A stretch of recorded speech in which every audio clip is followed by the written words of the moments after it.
Yeah, June, so you've traveled cross country here to relocate back closer to Massanutten, is that right? Yeah, I did. I left to explore other states, and I've come back home after 25 years. I lived in Massanutten 78, 79 to 2000 and did some other things. The grass is not greener on the other side. I came back home from Las Vegas this time. I was in Las Vegas most recently and came back home a week ago. Yeah. And here she is gracing us with her presence, trying to recount the tales and explain why she decided to come back home. I think there must be that magnetic allure of Massanutten. You know, it pulls everyone back one way or the other. You can't escape it, which is great. I'm finding that out now, and I love that. So, and that's why I'm excited tonight because the overlap here of my role with Rocktown history, getting to bring these stories to life, recount tales, and realize that history speaks. Now, a lot of the tales we'll talk about tonight will entertain, inform, and kind of make you scratch your head and say, boy, we're still dealing with this now in Massanutten 50 years later. And, those are the kind of great tales that I think really bring that to life and explain, and that's why Rocktown exists here. Rocktown History is here to bring that connection, bring you all out here tonight, that everyone joining us in the Zoom world. Thank you so much, especially our neighbors there at Massanutten. We thank you for that. So, before we get any further there, how many, just by show of hands out here, are Massanutten neighbors, residents, or former residents? Okay, okay, right. How many have been there and enjoyed the resort and the amenities? And okay, There you go. and anyone who's worked up at Massanutten before? Okay, there you go. All right. So we've got a little bit, yes. I know you have, June. So there you go. You wore multiple hats up there too, and that's what's exciting. And so let's paint the picture there. So I'm representing the Property Owners Association as well, and I really relish that role managing that. We've got a great community, about 2,200 full-time residents, over 1,300 lots, and we intermingle with the resort. It's an interesting relationship. I like to describe it sometimes as saying if we were a Facebook status, it's complicated. We work with the resort. There are partners, or allies, or friends. But every now and then you'll see there's some stories that come along the way, and there's some difference of opinion from owners versus resort operations. But really, it seamlessly blends together. It's a great community, and that's what we're going to focus on today: is how the community came to be amidst this resort, this grand vision that came about in the late '60s and it became incarnated in the '70s. And that's what we're reflecting on. 1971 is when the resort started. 1974 in January was when Massanutten Property Owners Association was chartered and became an official organization. And so we're excited to recount that, have some tales, have some fun right along the way. Yeah, 50 years. Whoa. Not hard to believe, man. Yeah. That's right, and think about this. So, and part of June's role here too is I like to call you one of the original homesteaders. I think that's a badge of honor. I have a horse and wagon. Well, okay, there you go. But just found Yeah, travel roads leading up to the mountain, right? At Yeah. first, yeah. probably when I went to Madison College. Do you remember Madison College? I graduated from there in '73 and immediately started teaching at Montevideo Middle School. So I was familiar with the east side of the county, got to know the students and the parents. My husband graduated the next year, '74, and he got a job with Rockingham National Bank in the loan departments, was a loan officer. Got to know a lot of business people in the community. And we were sort of hearing what was going on in '71 and the big press conference when JL and the whole group of what announced that the development was going to happen. We were kind of aware of the group SAVE that was very much against the development of Massanutten and wanted to protect the environment. It was a very vocal time, but I was kind of focused on teaching and all the rest of those kind of things, but we were aware of it. And the price of the lots, Eleanor remembers, $50. It was all over the place. The craziness that was going on. Then pretty soon they started going for 15,000, 20,000, and we're talking a quarter acre, a third acre kind of thing. And my husband heard that there was a foreclosure sale coming up on some lots in Massanutten. And we got a beautiful lot that, relatively speaking, this steep, not this steep, for $2,000 at auction, and used that as collateral to get a loan and put a $50,000 house on it. Back then, that was like a big house. That was a big deal back in 1978. So that's how we were the fourth house in Piney Mountain. We weren't inside the gate, we were outside the gate. And we were only the fourth house in that section of it. So there weren't many people. The one thing is that nobody was from Massanutten. Nobody's from Massanutten, except maybe now. I've been running into former students who remember they lived in Massanutten, they were born there. My kids were born in there, but nobody was from Massanutten. And I wonder how often, if that played into the fact that this community came together, because there was nobody already entrenched in some kind of system. And then R.R. Donnelly came to town. And that brought Chicago, Illinois people into the community who were used to women's clubs, you know, kids' playtimes and play dates and all the rest of those kind of things. And that's where I think the community really gelled. The men's league started for golf, and then there was a women's league, and then bridge clubs and play dates and things. And I think that because everybody wanted to socialize and get to know each other, that made Massanutten such a unique community, and still is to this day, because nobody's from Massanutten. Right. Everybody had to work together. You know, which part do you live in? It's such a big community. Right. It's huge. It's not some of the community of Belmont. It's in Belmont. Yeah. Yeah. This is a It's huge community. yeah. So that's how I fell into the community, and I'm still friends with some of those original people that came into the community about the same time I did in 80, 81, 82, 83, that whole time. And I still feel very grateful and thankful to have known those people. Our kids all went to school together and we're still friends, which is amazing when you're raising teenagers, that parents can still be friends and get along. And some of my friends still live in the village. They've lived there since one of my neighbors called me yesterday and said, I heard you were coming back to town. That's awesome. You need to come on over. She's still in the same house that she was in. They moved in 9 months before we did in Piney Mountain. So it started out with nobody being from there, and now there are people who don't want to ever leave. I left and I came back. And there's a lot of people that have left and come back to the community again. I was so glad to see that so many people have been there to enjoy. Is it the recreational things, I assume? That's the skiing, tubing. Yours and the deer. Using the deer, yeah, wildlife, absolutely. Yeah, turkeys were in our backyard. It was deer were in the backyard. It was all the open space. There's some very unique things about Massanutten that are nowhere else. I don't think there's anywhere else in the state that's R4 zoning. Yeah. Eleanor? Yeah. Well, started with Clark and Bradshaw Right. beginning, and I think they were friends maybe with the Hobbits, Yeah. Gator and all that, and most of the houses kind of B&Bs. We didn't know what a B&B or an Airbnb was, but Yes. Yeah, that was the original Airbnb before that. So Eleanor, yeah, thanks, Eleanor. You're kind of getting to the point, yeah, which I think is great at mentioning about how the early days, 70s, you know, Massanutten wasn't envisioned as a full-time residential community at that time, was it, June? I mean, that was It's envisioned second home, yeah. Becoming a residential community is what eventually saved the developers, because it kept changing hands. It's a testament to John McNair engineers that mountain is still there. Have you heard of a rock slide? Have you heard of a landslide? Have you heard of flooding out of Massanutten?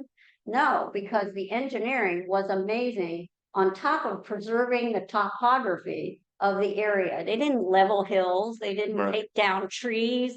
There's still rules. You can't take a tree out more than 10 feet from your house and all the rest of those things. And that's a testament to the fact that community is so solid. It's not going anywhere.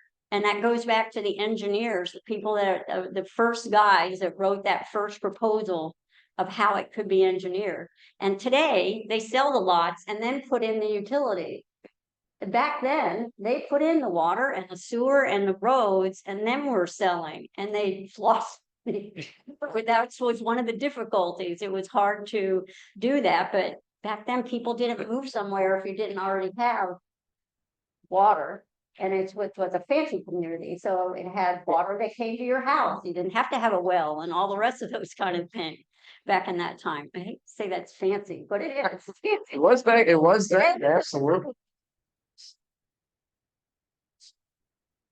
Oh, that was a big discussion. I remember John L. Hopkins, the famous opening paragraph of my book. Yes. Yeah, absolutely. Yeah. Go ahead, yeah. Need a big water source for, yeah, that's right. Yeah. Right. Springs. Well, where Yeah. Rock Springs was, yeah. And then the Painters, yeah, Painters Pond didn't exist for snowmaking. That was created for the snowmaking because they couldn't figure out how to get water up the hill. Yeah, everyone's benefit. Painter's Pond is, if you're not familiar, is up in the Kettle area, as we call it. This wonderful, I'm gesturing over here. This is one of the original visions of Massanutten, the kind of the artist rendition of what this community could look like. Most part does. But up at the Kettle, the peak area, that's where that water source was created. The sort on the backside of the slopes, you can see we had the ski slopes, and so yeah, you need it there, and of course that was always a challenge in Virginia. I'm sure a lot of people asked at that time, Yeah. really, a ski resort down here? Okay. That opened in 65. Okay. Okay, and Bryce was sort of a model that they were looking at as to how it developed, and Bryce has never gotten much bigger than what it originally was to begin with. And I remember John L. telling me that he had been to Bryce and he had looked at it and he thought he could do bigger and better and have some vacation homes there and those kind, which was what Bryce was. It was a vacation home community with some ski slope. And that's what he envisioned originally for Massanutten. And that's how they started out. That's the way they were going. If you take a step back further, Massanutten was supposed to be a state park.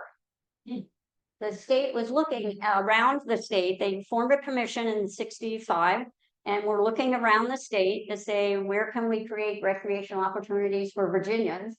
And Massanutten was actually turned down or down further the list because they thought it would be really hard to develop.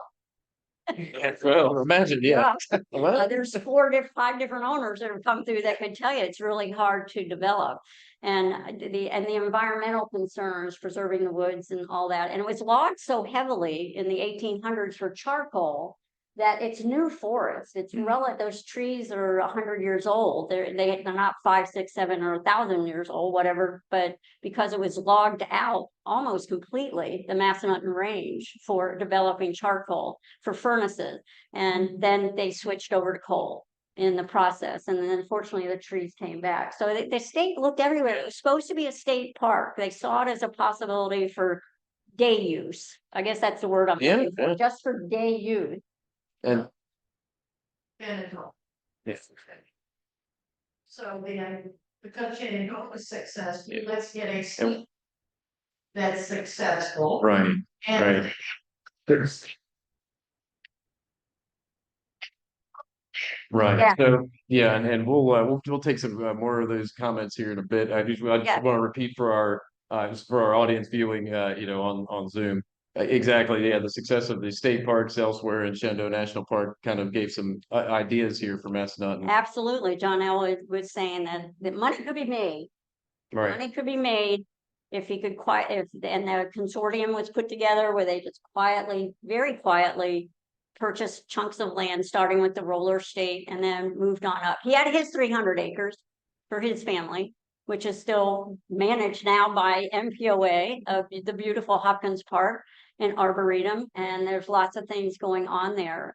So he had the core of the 300 acres, but just felt, how many people remember the issue with Harshberger Gap, getting from the beginning, the lower part of the mountain up into the mountain, into the Kettle?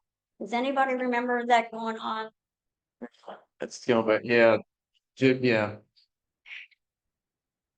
Yeah. Well, Yeah. we need to. Yeah. Yeah. Oh. Yeah, we'll get, we'll get the mic'd up there, mic'd up, yeah. But you're saying about Harshberger Gap, and for everyone's benefit too, we are actually right behind, we've got one right behind this Conrad store area here, that's actually our Massanutten, so right back Yeah. here on the peak, so it's very strategically placed here. Yes. So there was a family, Rex Springsteen, that they actually finally sold. They were the last piece. They sold the 80-foot wide easement through Harshberger Gap so you could get into the kettle. Trail was there because that's how the moonshiners came in and out.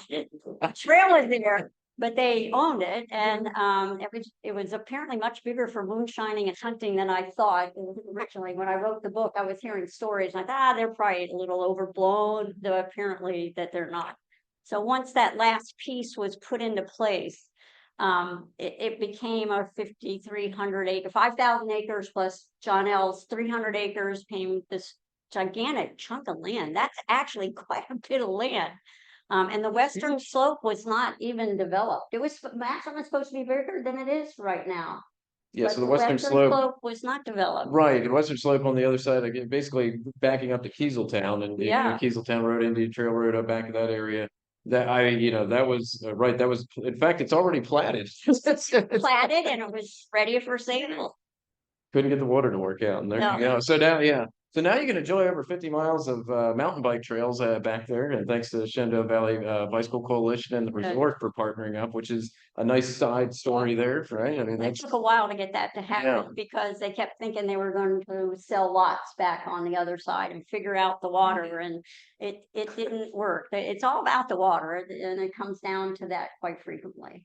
So I'm not sure where you want to go. Yeah, well, you kind of set the stage. You mentioned earlier, June, about the about amassing the land, making the pitch, and you mentioned about Save, the organization that was formed to kind of rally to save the mountain, so to speak. Yeah. And it's kind of, if you take a step back in 1971, about this time, 1971 summer. This is when there's tensions were high. People were really, there's some locals that were very concerned about this kind of crazy new development that was being proposed. And you even wrote in your book, if you don't mind excerpting here, taking you back to 71. Okay, we're talking about back that time. There's only about less than 50,000 people in all of Rockingham County. Let's take that, and only about less than 20,000 in the city of Harrisburg. Okay, so let's take a step back there. We're talking about less than half of the population we have now. Coors wasn't there yet. That's what made Massanutten seem like it was uncontroversial, right? By the time the Coors expansion, when they came. And so, we take a step back and think about, okay, well, what was it? And right, people thought, okay, well, we've used it. It's been game trails. Okay, moonshiners. Maybe it'll be a state park. Oh, no one will ever be able to develop it. And I could say 15 years later, we still have lots to develop. So maybe there's something to that. Water's still an issue. But but we take that back. This was far from certain, even getting off the ground, let alone the resort being successful, let alone residents moving in and staying. So this is at that time, we go back to a Board of County Supervisors meeting to consider the master plan. And June, you account for this, and I think this was Don Litton kind of reflected on this, representing the developer's interest. Over 200 citizens attended the August 24th, 1971 hearing of the Planning Commission. This one lasted over 3.5 hours, the biggest crowd and longest meeting to date. A record number of speakers from all walks of life and areas were heard, and about 50-50 split for and against. Once again, most of the concerns resolved around aesthetics, economics, and ecology. The meeting adjourned with no decision. But then, finally, 2 weeks later, in September 7th of 1971, the Planning Commission quietly voted to recommend the zoning. That's always a strategy. Take the public hearing, come back later, everyone's out of the room. Okay. But they recommended unanimously, and then 1 week later, without controversy, the Board of Supervisors spent about 1 minute giving their unanimous approval. Finally, the Massanutten project could begin. So that's 71, far from certain. It was a big deal in Rockingham County that was going on there, and there were the Richmond was involved, congressmen and senators and people trying to do it. I think probably the biggest thing is when it was presented. Massanutten was supposed to have 25,000 people living in it, if it had been completely built out with lots and people, how many did you say lived in Harrison? Yeah, exactly, right, right. So And 20,000. I understand that. Again, I was on the sidelines seeing everything that was going on, never believing that I would be living at Massanutten, that it was going to be a project that took a lot longer than it would interest me. But I that was 25,000 people. No wonder they were going crazy. And they Yeah. thought trees would be ripped down and it would be a bald mountain, it would ruin the view of the peak. And since then, Massanutten has completely turned around through the developers. How many people enjoy the fireworks from the peak? Mhm. I started that. They said that you couldn't build on the outside to preserve it. Right. They constantly were making concessions. They asked for 25% Right, open space. Right. There's 53% open space in Massanutten. They have really worked to preserve it. And like I said, the roads are still there. Everything that was developed, was promised, did finally happen. It took a little while, yeah. about Up there. 15 years to get it all lined up and official. And two things saved Massanutten by the time the fourth owner came along was the people were living there, not vacationing. Remember the oil embargo and lining up for gas? And you couldn't put it, you could only get a certain amount after you waited in line, all that shit. That meant nobody was vacationing. Nobody was vacationing. So then it was like, okay, I'm going to build a house, I'm going to live there. And that changed the whole character of the development idea that it was going to be a full-time residential community. And that helped Right. enormously. I think that Yeah. I don't like the oil embargo of the late 70s, but that really changed everything for the developers and for the people in the community. And the environmentalists kept going, and I understand their point, but even they began to accept that, oh, they didn't rip out all the trees and they didn't do this and they're not developing the western slope and all those kind of things. And you can't see it. You couldn't see inside the kettle unless you were certain places like way up high in Shenandoah or something. You could not see these homes that were built inside the mountain. Even in Piney Mountain, you can't see the houses driving by. People say there's houses. Yeah, there's houses on the hill. We lived up there. So I think so many things happened, some luck, maybe a little bit of luck and some planning, that Massanutten started out as a community that John L. Hopkins envisioned, Mhm. and it carried through.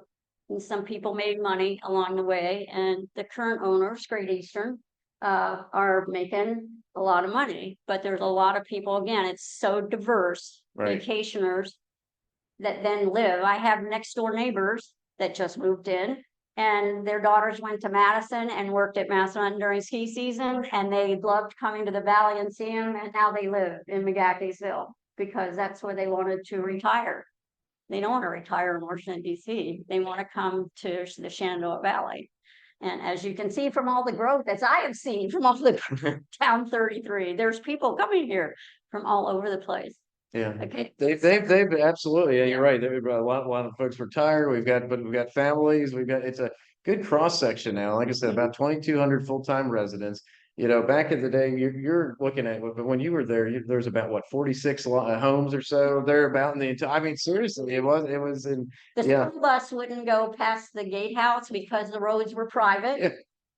So, and the school bus wouldn't come up through Piney Mountain but eventually that got worked out with the county, okay, Yeah. with insurance and all the rest of that kind of stuff. And then the roads got deeded over to the county, at least the main road, so the bus could go up the main. So it's a real evolution Mhm. as more people moved up and were literally demanding the services that, wait a minute, you know, I'm a taxpayer, I should have a school bus coming by my road. Right. And that eventually the board of supervisors, everybody agreed to that and they moved on. So it's evolved. So, Very pleased with the direction. right, and you chose okay, so you gave a little overview of kind of how you chose to, Yeah. to move there. How was that raising kids there? Then you started, getting involved in the community, working for the resort. You kind of were in multiple hats there. How was that though back in those days? Yeah, it was an interesting mix of families and retirees, people with different skill levels. Mhm. So I met a neighbor at I forget exactly how we met. I think we were both in the park. He was walking his dog and my kids were just running around. 'Cause there was no playground or anything set up. It was just Hopkins cabin and we would run through the woods in the field. And we got to talking and he was a gardener. That's his love. And I like to preserve things. And so next thing we know, we're creating an arboretum and making sure, trying to start some inroads on the cabin being preserved Right.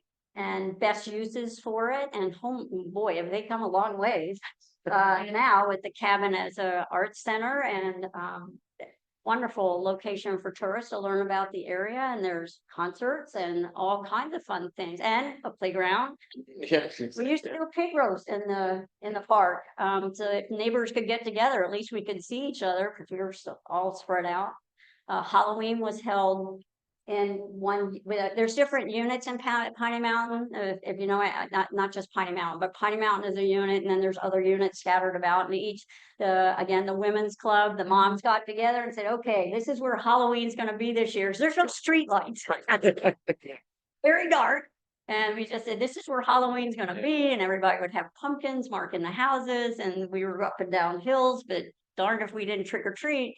And everybody, if each unit took a turn each year, it was fabulous, for the kids. And there was play times together. And moms felt like there's a community support and community, in their thing. So raising the kids, McGackysville Elementary, which all of my kids went to.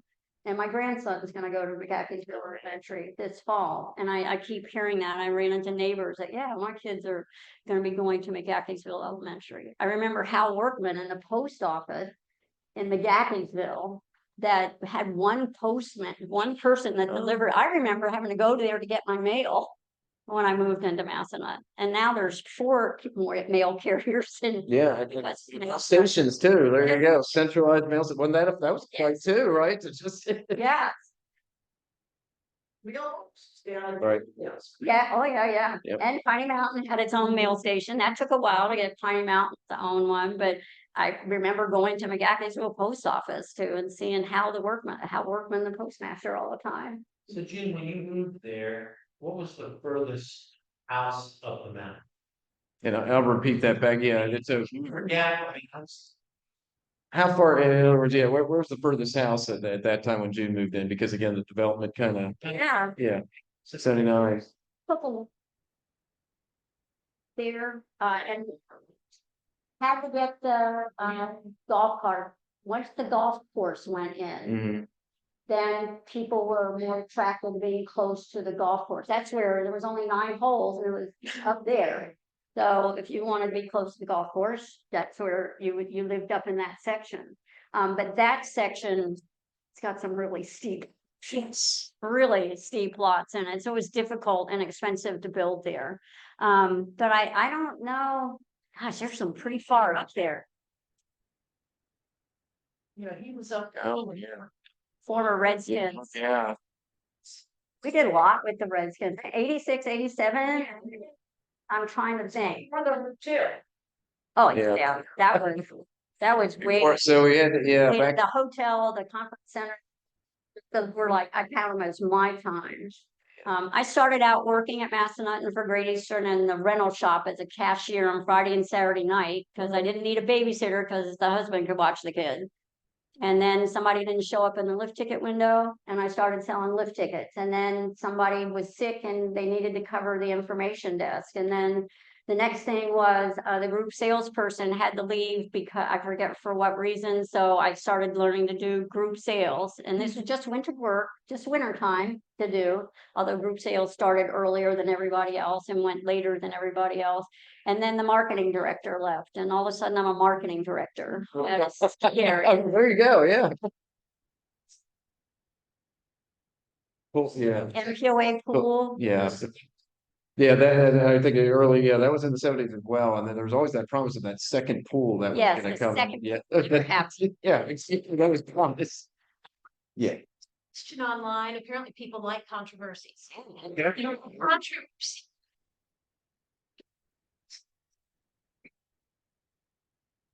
Oh, Wisconsin High School. Okay. Well- Yeah, so The Elktonites.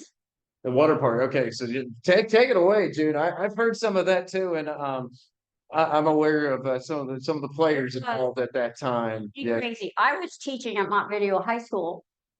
Well, actually Montevideo Middle School, because it was 6 through 12. It became Montevideo Middle School was the back wing, and then the high school was in the front ring. And then they decided that there was too many kids. They needed a new school, and that Montevideo Middle would just take over the whole thing, and they would build this marvelous new school, which I got to tell you, still has the best view on the planet. or none. If you went to Spotswood High School, you know what I'm talking about. Absolutely gorgeous, and you don't see it from the road. You have to go up into the school to do it. And as a teacher, the controversy that exploded over football teams and baseball teams, and the kids having to go to Spotswood High School and splitting off Elkton kids who would have to go to Spotswood. It was actually it's probably the most intense thing I've ever seen. And I'm not sure what happened when East Rock, it wasn't around when East Rock got built, but it was a very intense time. And it was pointing the fingers at Massanutten, all those kids coming into Massanutten. All those And kids.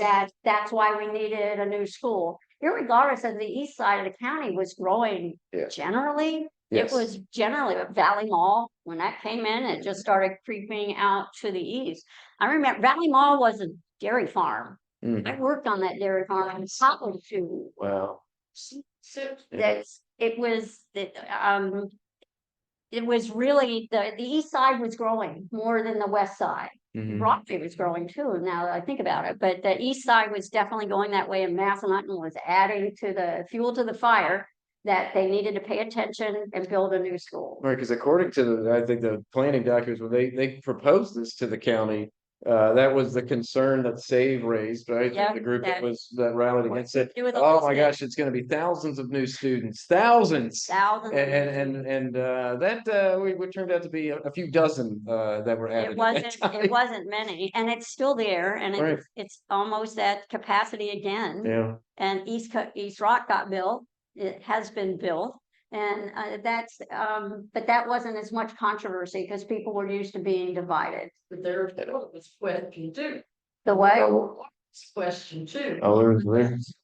Yeah, There was water, I think that part of it, I think of the question online too, water park as well, which fuels Yes. that. And of course, before that, anyone on Massanutten knows that that's one of our ongoing discussions and battles is with the water and sewer service. Now the Massanutten Public Service or Public Service Committee Commission, sorry, is it's like I said, it's an issue that we're still grappling with. And I know at that time, it's unique, right? Everyone else you're either on well septic or you're on municipal water.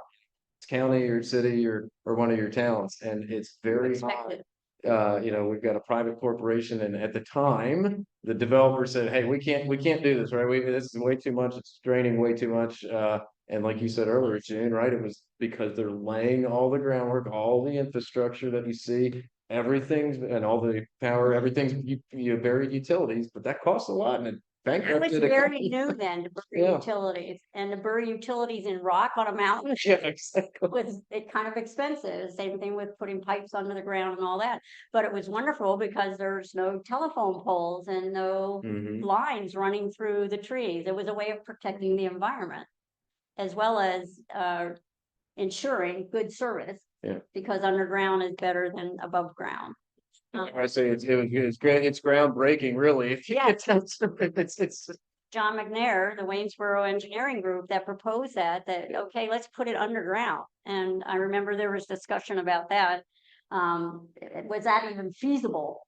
Yeah. The side of a mountain to be able to do that, and I figured it out. It's still working. right. And I know he was recently inducted posthumously inducted into the Great Eastern and Massanutten Hall of Fame for his contributions to getting this project off the ground. I mean, he was kind of a trailblazer back then too, Mr. McNair. And so, right, it's right. So it's intangible things. It's the infrastructure that kind of lets you have the community and build that out. And then, the water issues are always fascinating. There's the opportunity to buy back that's on Public Service Corporation. That didn't happen. So now, there's the unfortunate legacy is one of the highest rates in the state. Yeah. nevertheless, that's okay. But then, so the water park came through too. That was huge because right now we're piecemeal. We had the ski slope. Then you said you get the, the 9-hole golf course. There was the You one got water. pool. Eventually, you get another that the resort built, but the amenities were slowly trickling. But but the water park, Because it became, a lot of it came back to the water. They knew Yeah. we needed to make snow to have a ski season because we aren't cold enough to be able to do that. Or we don't get enough natural snow to make it worthwhile. So they needed to make snow, and it takes a lot of water to make snow, a lot of water to make snow. And so Painter's Pond was developed and put in, and it's been drained once. I know it's been drained at least once. I've got a rock from the bottom of Painter's there you go. It's drained, to do some more work on it and expand it. The Been drained at least 30. Okay, well, so what? Yeah. Yeah, yeah, yeah. paint. Who we gonna use for the fire departments? Can they get here quick enough? Oh, Yeah. fire department. Yeah. Okay. Very good. So yeah, fire department issues and everything. Yeah. So there are controversies now. Yeah, The throughout. So services, yeah. yeah. They've all evolved and worked out. I think the Board of Supervisors were huge. Bill O'Brien and that crowd were huge in supporting the development. They saw the benefits to Rockingham County. It's a very strong county. This is a very strong county here, not like some of the other ones, with the diversity of what's available. How many counties have a water park and a ski area with them, and timeshare? The people that come here to visit and come to Rocktown Museum because they like history, and they do all the other things, the quilt museum and the things like that they're always. Nice plugs, by the way. I love that. Yes, Yeah. exactly. Yeah, that's get to that. Right, and Massanutten folks, they come down. They love traveling around. When I go to visit places, I want to learn about the place and find out what's their history, where they start from, what's their deal here, what are they doing, what's their community like, their people.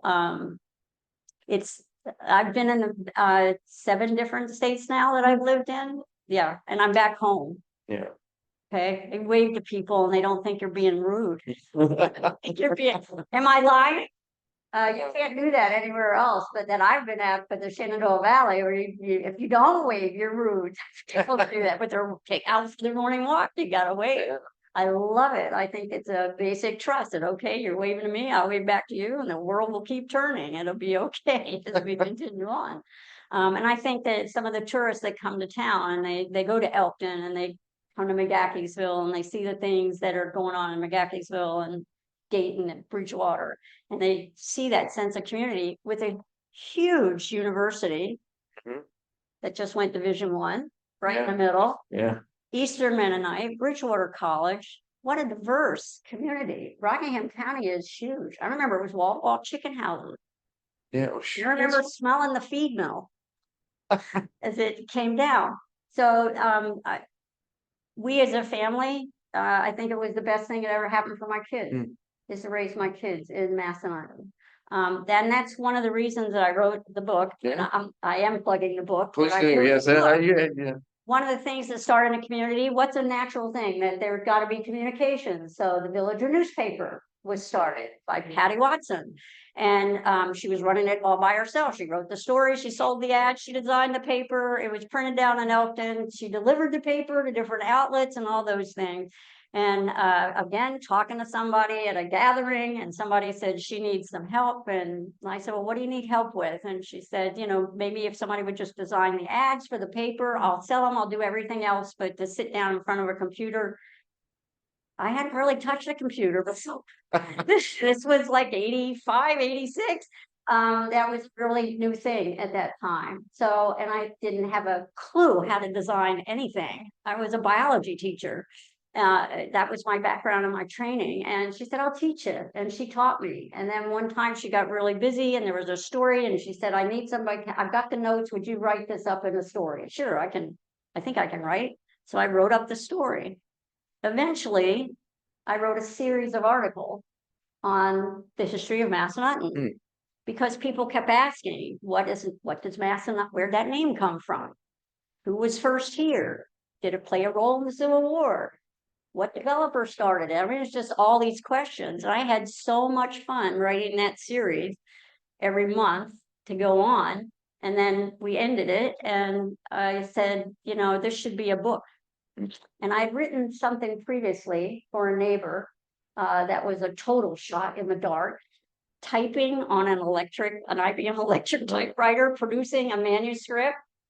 And I sent it off to a publisher and it got published. So now I thought I'm pretty hot stuff. I had to write a book, to do a history book. So I wrote it, designed it, the whole thing on an Apple SE. I mean, the original. Ooh, I was big time at the time. I saved it on hard disk. That's long gone. In fact, good printers lost all the films after it was printed in a fire. So it's had a history as it's going on, and now it's digital, which I never ever thought I would be able to do something like that. But the 20 years that research allowed me to get to know the community even better. The people that held it together during bankruptcy, literally held it together during bankruptcy when their pay was in cash because banks in town wouldn't cash your paycheck. Wow. It was that. You talk about some core loyal employees, but they weren't loyal to the developer. They were loyal to each other because they liked the job. They loved working on the mountain and they liked working with each other. And that was that core community. And their wives were making brownies so that there was dessert to sell up in the restaurant at the lodge to keep things going. They spent their own money to do things. And that core has never gone away. It's still there. A lot of people that are still, my kids all work for Great Eastern up on the mountain. And like I say, there's many, many college kids that came through there. Private employers in the county, right? Yeah, They are. right. They're a huge employer in this county and they do a lot of things, but I think it speaks for the Shenandoah Valley. All those employees were from the Shenandoah Valley. They were locals. Steve Showalter, the ski area manager in 1977, trying to get something happening, a ski area in a mountain in the middle of Virginia. Didn't make any sense. He's from Broadway. And he hired people that he knew from the area. So it was a very hardcore employee group. They could care less about the developer. They can go do what they wanted. They loved snowmaking. The farmer, the area, that there was never a problem getting a groomer to work night shift, grooming the snow, because farmers loved it. It was a wintertime paycheck for them to be able to do it and to make snow as well as groom the snow. And talk about a hardcore group of people. Be out there in the middle of the night in freezing temperatures, ice falling on you. And they loved it. And they held it together until after the bankruptcy and the courts and the criminal actions of John Swaim as a developer who was taking money out of the resort and not putting it back in. The employees held it together. And it is where it is today. Say what you want about timeshare. It's successful.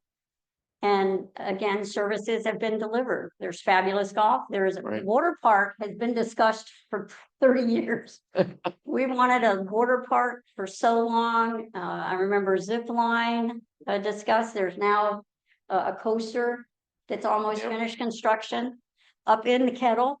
And you can't see it. You have to get really up there to be able to see this, the single line coaster that they're building through there. There's snow tubing in the winter, but now there's summer tubing and the educational, the nature stuff that's going on all the time up there. So it's, I'm very proud of Massanutten, not because I have a book about it, but mostly because it continues to give to Rockingham County. It's not taking from Rockingham County, it's giving. You know how much money that water park is free? And now a hotel is going to be built and a shopping center and thing. It's all part of the evolution, but you won't be able to see them. And before we go on, to take some more audience comments and do a Q&A here. You get just, I want to kind of revisit that concept of community, because you talked about, right, the characters there, the fun times, the good times, but also you talk, look at the civic groups, the women's club, the Lions Club that really were foundational, of course, Absolutely. the The arboretum service folks, clubs. yeah. The lot- service clubs that people had in their home communities or where they were before, and they brought it in with them and formed them. This That's, yeah. little piece here, thank you. This is a quilt that, I hope you get a chance to look at it, and there is a book, but each panel, back up. A group that's formed since I left is the Quilters of Massanutten and Stitch Craft Club. Yes, there.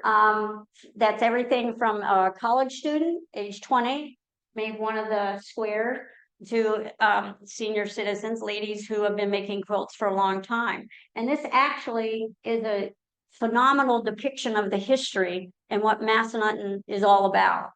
And it went up for raffle, and I got a raffle ticket and I won it. But I want to share it with everybody because it's absolutely gorgeous. They won second place at the fair last year. After I'd gotten it, I gave it back to them and said, take it to the fair. It needs to go to the fair and be judged. But it's absolutely gorgeous, and Virginia as well, the red cardinal and all the rest of those things, but bears, the wineries that have popped up. Do you remember wineries being in Rockingham County? No, but now there are, which is kind of neat. So I hope you get a chance to come up and look at that. And there's a book that, there's even handwritten notes from the ladies that designed each square and why they did it and all the rest of those kind of things. A phenomenal bunch of ladies. They are absolutely amazing. And that was to raise money. They did it to raise money to support the efforts of preserving Hopkins Park and expanding it with a butterfly garden and some other things. There's a Veterans Memorial. Dedication coming this November 11th on Veterans Day, so There you come go. on out for that, Then the veterans here, future potential dog park, history still yeah, it's. history still being noted. The Rockham Springs Spring House is still there. If you haven't wandered Hopkins Park and been able to see the Rockingham Spring House, the group Ernie Brown that I met, and we started restoring, and we cleaned it out and we straightened it up, and there's benches to rest, and you can wander through the woods and really enjoy it. Part of the You've been an advocate for that, and I know right now we've formed the Friends of Hopkins Park Foundation, which is great. We've got a whole committee that is very passionate about that. We have Concert in the Park, National Night Out. We have a lot of excitement there, so we continue that trend. But Jen, if I may, I maybe take the liberty of embarrassing you slightly. You've been in here, and I had the privilege now working for the Property Owners Association, going back through the minutes from all the meetings with the board of directors, and you appeared a few times throughout those years. Yeah. And one of them, January of 1991, so right about when the time when your book was coming out. Here, June Brinkman presented a proposal to the board of directors on the Hopkins Park area. Discussion of the proposal was tabled until March, but there was a 2-year discussion for the restoration of the Rockingham Springs and Hopkins Cabin, presented along with maps. So there you go. You came prepared, and then long range planning took that up to review. And so you've had a few proposals over the years there. Group, the A&E committee. I don't know if most people know what an architectural and ecological control committee is. ANECCs. It was a new concept with Massanutten that homes had to meet certain minimum requirements. And your house plan had to be approved by the committee. In the Property Owners Association was a subcommittee in that group, and I served on the ANECC, and it was hard.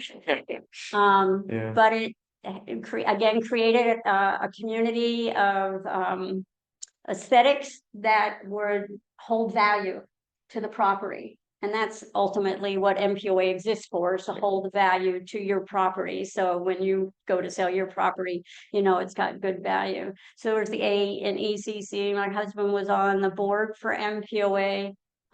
We've been through a few directors of MPOA, administrators, I should say, in MPOA.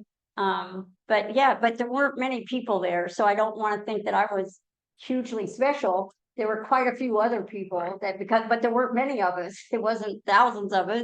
So if we wanted to get things done, you had to get in there and get it done. You had to get in there and contribute the time to it if you were concerned about it. So it wasn't just me. It was a whole bunch of other people. I just got the one given a presentation duties. That's right. Well, you're the one that was, intrepid enough to actually take the plunge and write about it. So there you go. You recounted the tales that everyone had shared and passed along. Be recorded. And now we're looking back 30 years later after, the first 20 years of Massanutten. And before we get to the last question I have before we get to, others, any wisdom or anything we've learned over in the past 30 years reflecting back since you wrote the book?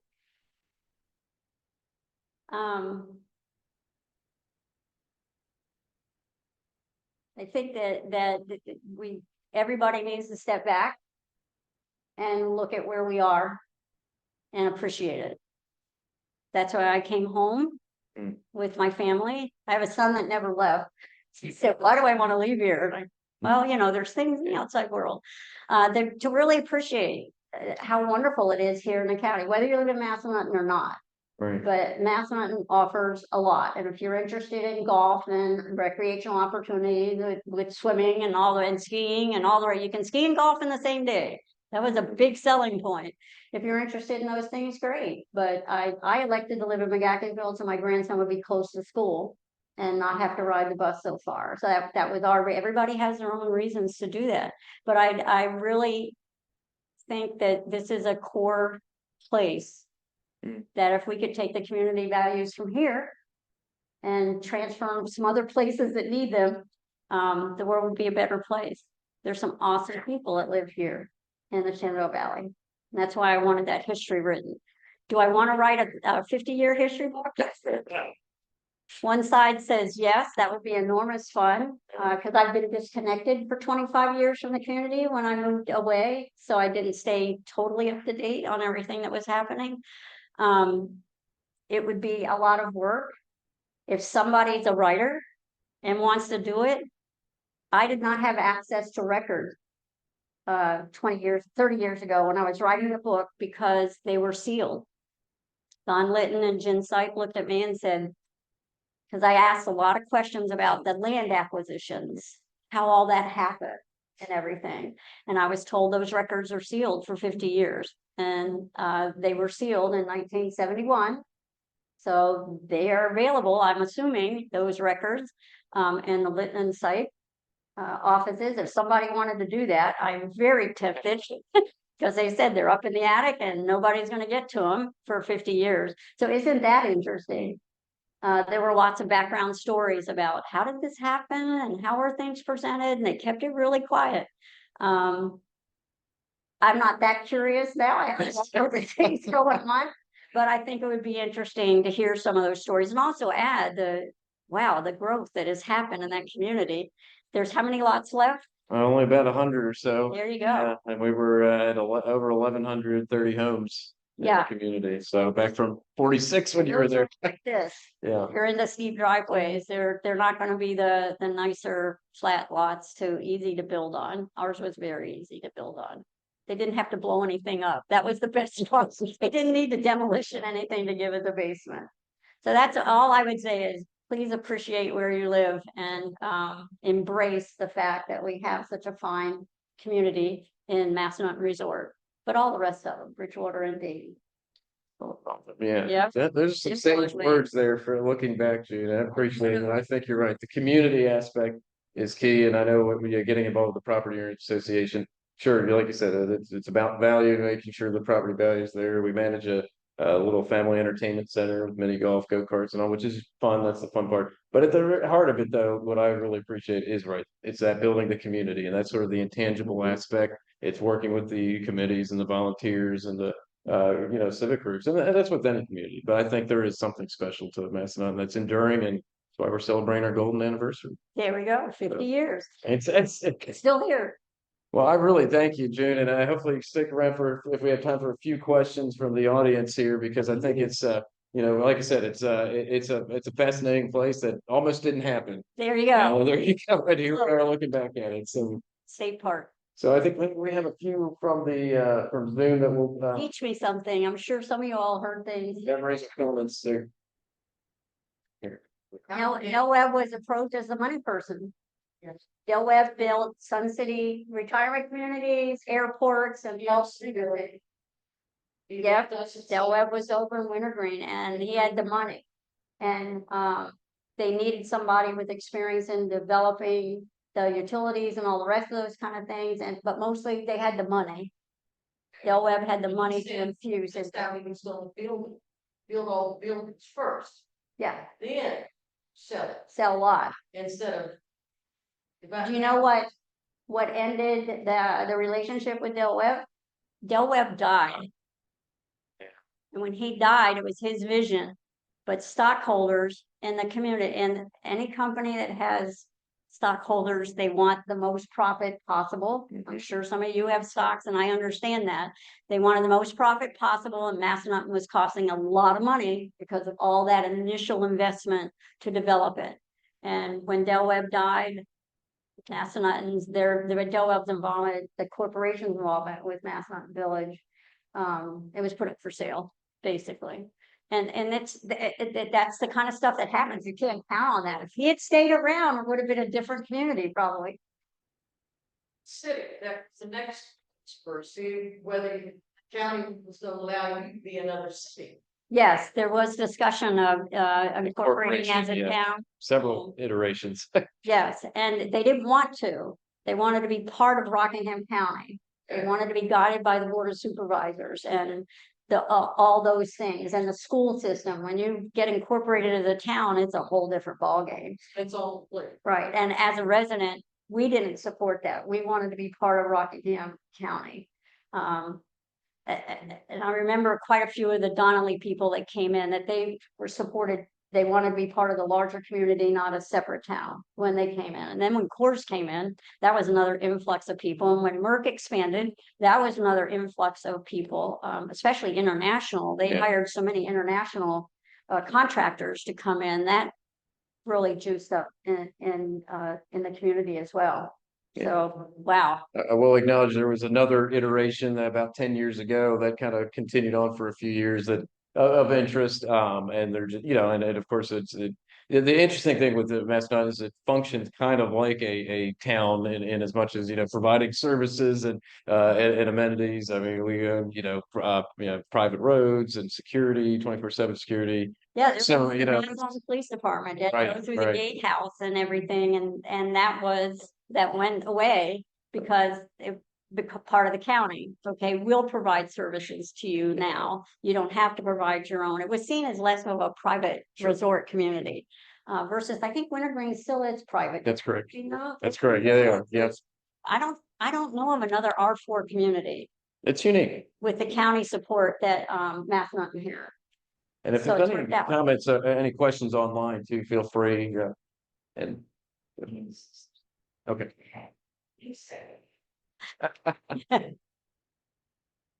I have a quick question of 371, but the area looked like it was really timber, farms, pasture, how do they?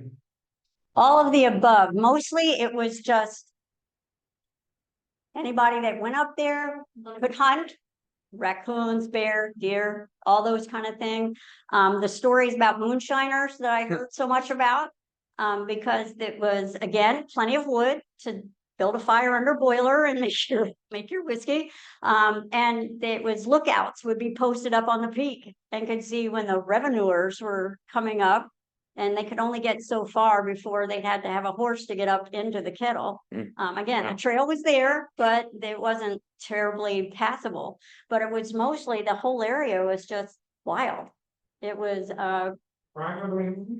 well, the roller estate was the biggest chunk of land that I think was over 2,000 acres that came up in a sale. The roller, he was a lawyer, and he, in terms of payment, if you couldn't afford to pay for his services, he took a deed on your land and then would immediately foreclose. So he started collecting little pockets of land all around the kettle, and it was worthless. It was just worthless mountain land. It wasn't, maybe for the timber, but it was hard to cut timber off of because it's so steep.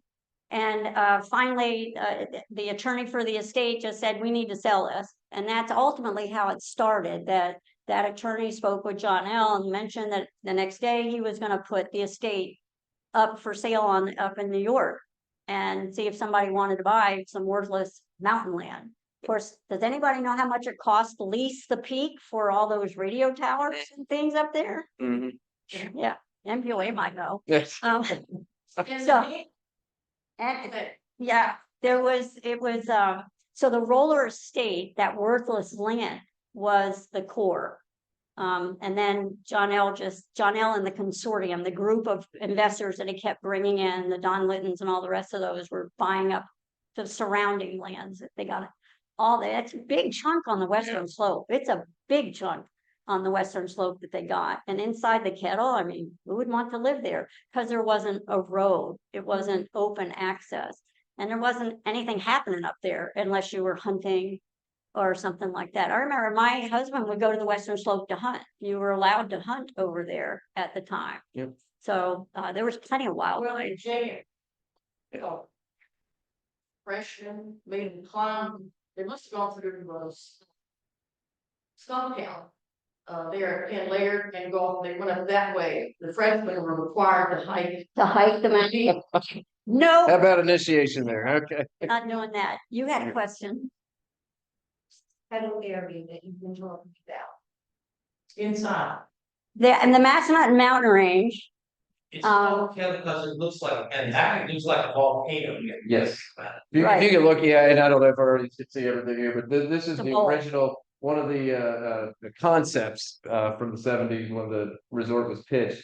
And this is, if we're looking 33s here, this is looking north, and we're actually looking into what is the kettle. This is where the development started. June's down here in the Piney Mountain Acres area, and then the gate is here.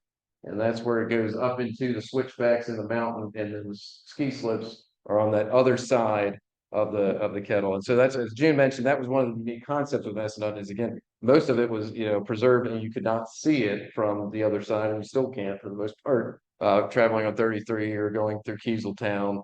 So it is completely, kind of enclosed there. So there's a sure.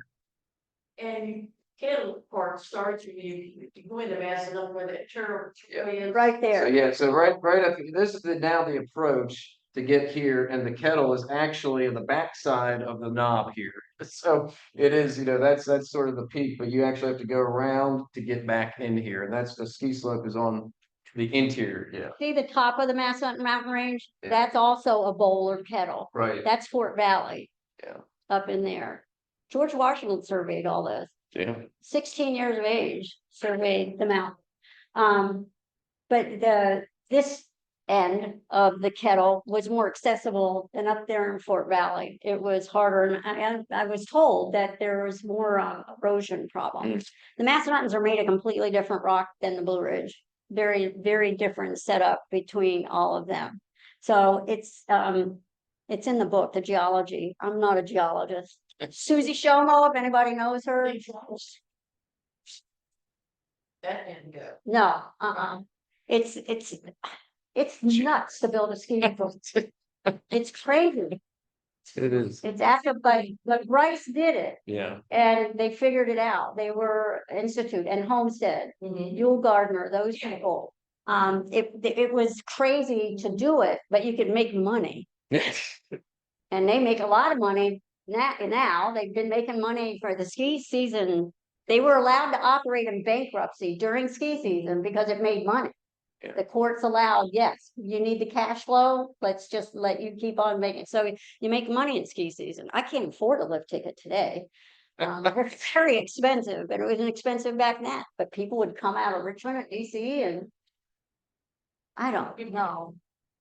It's a lot, but Yeah. the ski slopes facing to the north were ideal. And in Fort Valley, there was no real good place to put ski slopes that went that way. So you want to face north, you don't want to face the Right. south. You'll lose all your snow, all the rest of those things. So yeah, I've been marketing ski areas for 25 years. I know about all that stuff.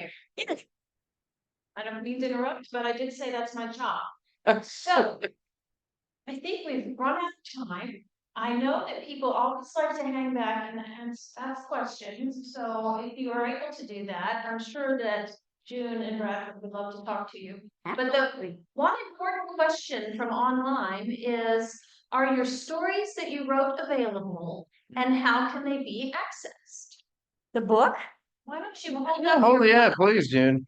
and get a book? It was so funny, in 1991, I did the book was published by then, and I also went full-time for the resort, so it made it rather convenient.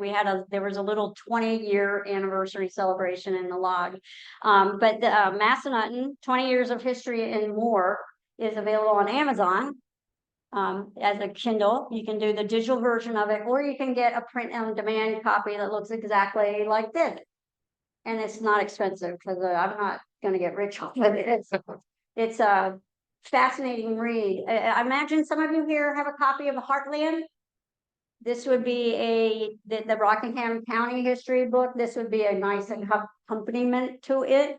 My copy of Heartland is in the movie truck that's coming in. But this is, when I wrote this, being a teacher, the best part of this book is an appendix in the back. So if you wanted to know why Lytton Lane is named Lytton Lane, you could look up Lytton and you would find it here. If you wanted to find the stats from ski seasons, why the units are named, they are, which is a cool story. That is. I won't give that up. It's a very cool story. You got how they trivia and decided. Q&A back there too, yeah.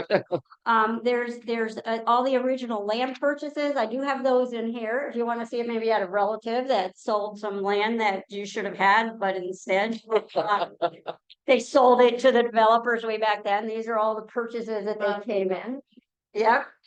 So and the names, when I went through here Mhm. and read just the acknowledgements in the book, it's a who's who of Harrisonburg. Mhm. The people in here, holy, It's possible that Rocktown history might have these copies in stock in the future. So we could help out that way, but otherwise people go to Amazon. just go to Amazon and search Massanutten history 20 years and more, June Brinkman. It'll pop up and you can it's not expensive at all to get the digital copy downloaded or to get the actual print, which has got pictures. Lots of pictures in the middle. It's worth a read, yes, exactly, yeah. Yeah, okay. We're a natural storyteller, a natural historian, a natural volunteer, and I think we need to talk. Yes. Oh, Now she's back. making my She's furniture. back.